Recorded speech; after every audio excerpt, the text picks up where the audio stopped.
perils of addiction, eh? Without defunct software house Ocean, very few things would link dominoes, cartoon ants, Quavers, and a flat-muzzled grey dog dressed like a highly confident pimp. I mean, would a line of cartoon ants march off from a picnic with Quavers on their backs? I doubt it if there was a leg of lamb available, or a roast chicken. They always like those. Would a pimp dog play with dominoes? Well, perhaps he might in a retirement home, years after he's broken the knees of punters reluctant to part with the Reddies after a 5-minute bunk-up with one of his working girls. But no, I don't think these things have ever been linked before. So we should be happy that these separate elements were united just once in the early 90s for one extremely entertaining union in this game, Pushover. Well, actually two, as it had a pseudo-sequel in One Step Beyond as well. But before we take our yellow-clad pooch into the centre of an Amiga, or indeed we start pushing over slats with the rogue Formasade star of the first game's engaging puzzle venture, let's have a look at its sponsor, those curly potato puffs, Quavers. Originally owned by Smith's Crisps, Quavers were given unto this world in the year 1968. The snacks are essentially deep-fried potato starch, giving them a similar texture to prawn crackers. Walkers acquired the Smith Company in 1997, and it is their name that now adorns the 16-gram bags of snack fun. Quavers, one of the healthiest snacks for us utter fatties, have constantly been available in fan favourite cheese flavour, but have often been accompanied by prawn cocktail, making them Fool's prawn crackers, of course.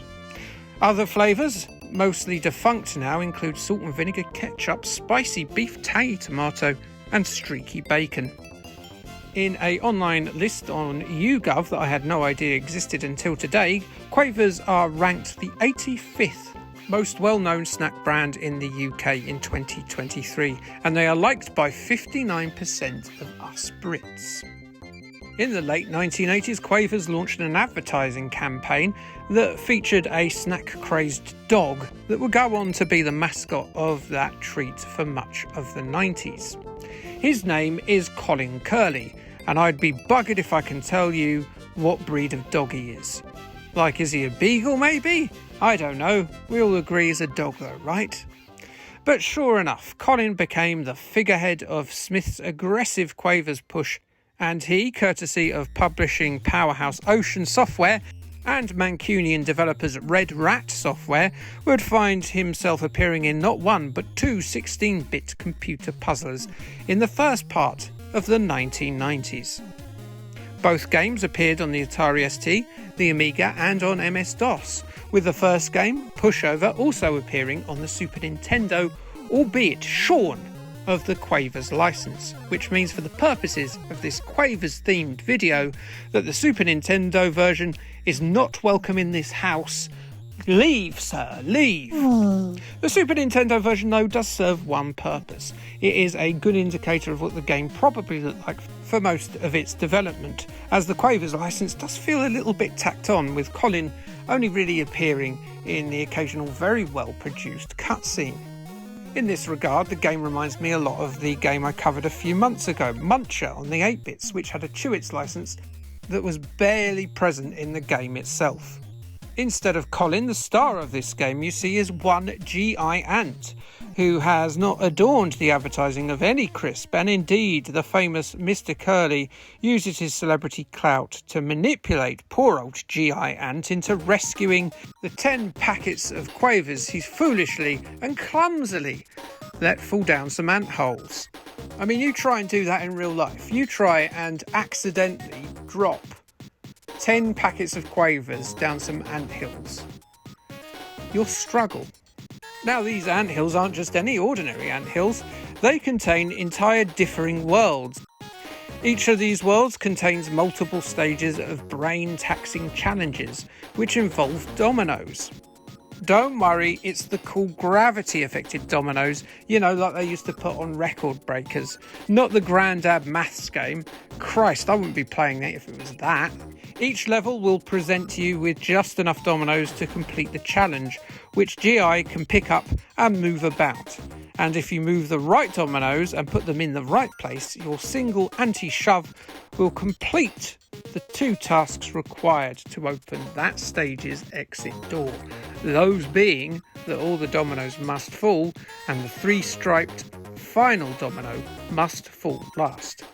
This task is helped/hindered by blocks with specific attributes, which are denoted by different yellow and red pattern configurations. Some split into 2, some defy gravity, some drop slowly, and some explode the platform underneath. It can be a real head-scratcher from the first few levels, and a real tight time limit only makes it even harder. And once you've knocked it down, the ant has no time or inclination to go back and reset the stricken slats, and would rather throw himself off a ledge than admit failure. This is actually good, because you can have as many goes as you like at doing these puzzles, and passwords and clue tokens will see you finish the 100 levels and reunite the starch-addicted dog with his snacks at some point. Why Colin doesn't just go down to Poundland and buy a pack of 6 for £1, I have no idea. What's so special about these Quavers in particular? Leave them for the poor ants. Pushover is pretty damn good fun, a real brain teaser and a smartly engineered puzzle game second only to Lemmings in terms of 16-bit computer conundrum titles. It's a well-played one too, thanks to it being a pack-in title with the Amiga 600 in the Wild, Weird and Wicked set. The One reviewed Pushover in their June 1992 issue, giving it an 83% and telling us Pushover could so very easily be an impossibly frustrating, aggravating game. Instead, thanks to careful design, it's one of the best puzzlers released in ages. ST Action gave it an 87 out of 100 in their March 1993 issue. Wins all the awards for weakest tie-in ever. Thankfully, the puzzle aspect remains firm, and Pushover is definitely fab. That was their take. So Pushover proved to be a commercial and critical success then, and so Smith's Ocean and Red Rat Software reunited once again for the sequel, One Step Beyond. And this one, well, it has quite the meta storyline. Colin is at home playing Pushover in his micro, you see. Then down to a fantastical accident while completing the title on a stormy night, Colin is digitised and absorbed into his own computer, whereupon he faces his own unique set of challenges. So does this mean that the events of Pushover didn't happen in the Quaver universe then? Or is it just that Pushover is a computer game based on one of Colin Curly's personal tragedies? Is G.I. Ant even real, Colin? I'm really confused. I'm probably overthinking this, like when I spent 20 minutes on Wednesday trying to fathom why shrimp were chosen to be the shape of a sweet that doesn't taste like shrimps, when shrimps are one of the most visually unpleasant creatures in the world. Why would children want them? What decision was made there? I've gone off on one.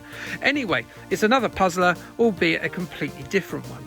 In One Step Beyond, Colin has to leap from switch to switch before heading to the Quavers bag exit.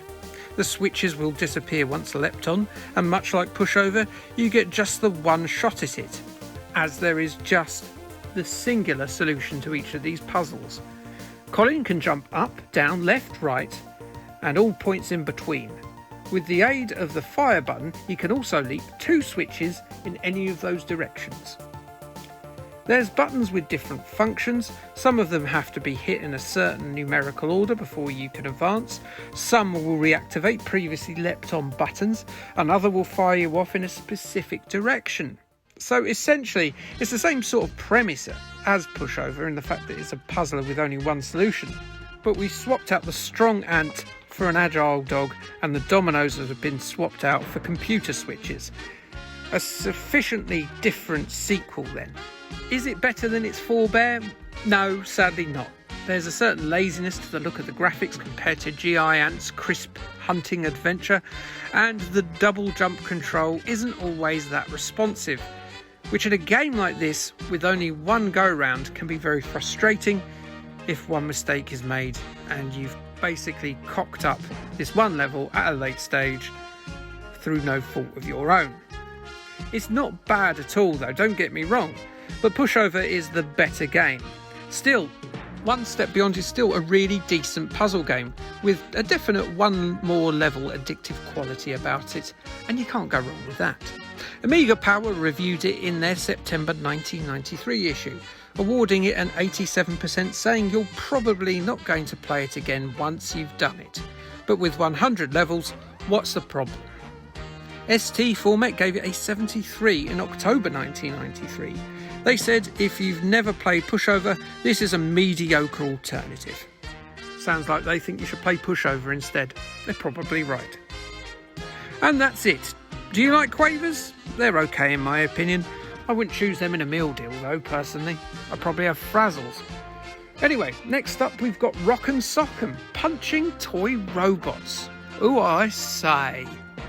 Like, subscribe, and thanks. Bye.